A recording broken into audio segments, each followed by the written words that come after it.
Welcome back to CAD builder. দেখতে দেখতে আমরা পার্ট 15 সেই ভিডিওতে চলে এসেছি। এই ভিডিওতে আমরা অ্যারো অ্যাকশন সম্পর্কে জানবো। ডাইনামিক ব্লকে এটা কীভাবে কাজ করে চলুন দেখে আসি।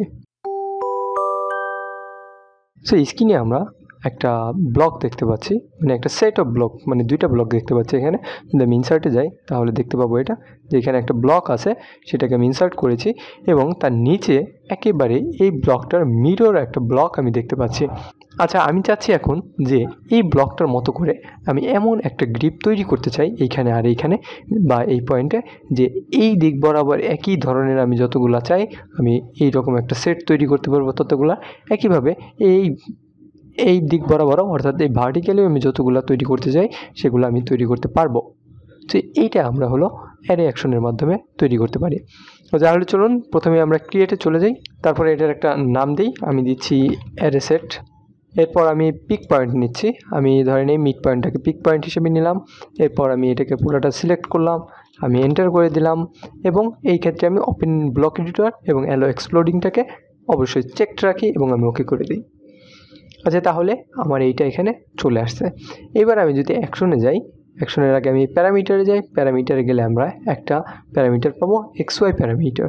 সেই XY প্যারামিটারটার উপর আমি ক্লিক করব এবং আমি দেখতে পাবো যে এইখানে আমি বেস পয়েন্টটাকে সিলেক্ট করে দেব।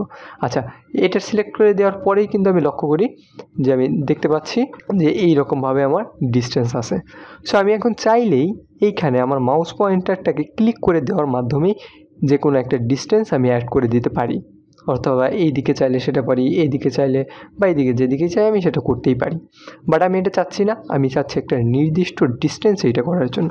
সো এন্ড পয়েন্টের জন্য আমি অ্যাট সাইন দিয়ে এক্স অ্যাক্সিসে দিয়ে দিচ্ছি 2000 ইউনিট এবং ওয়াই অ্যাক্সিসের দিকে, অর্থাৎ ভার্টিক্যালি নিচ দিকে আমি দিয়ে দিচ্ছি 2300 ইউনিট। সো এইটা দিচ্ছি, মাইনাসটা দিচ্ছি এই কারণেই, কারণ আমি এক্স অ্যাক্সিসের নিচ দিকে আসতেছি।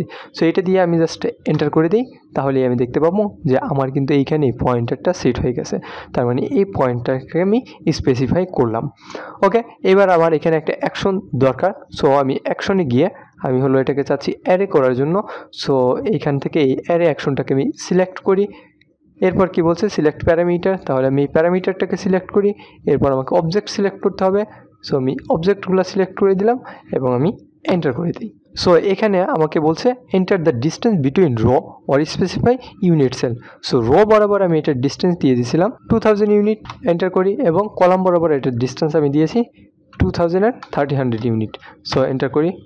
ওকে, তাহলে আমার এটার কিন্তু অ্যাকশন বক্সে আমি এটা এখানে দেখতে পাচ্ছি। এবার আমি চলে যাচ্ছি টেস্ট এডিটরে। সো টেস্ট ব্লকে চলে গেলাম এটাকে টেস্ট করার জন্য।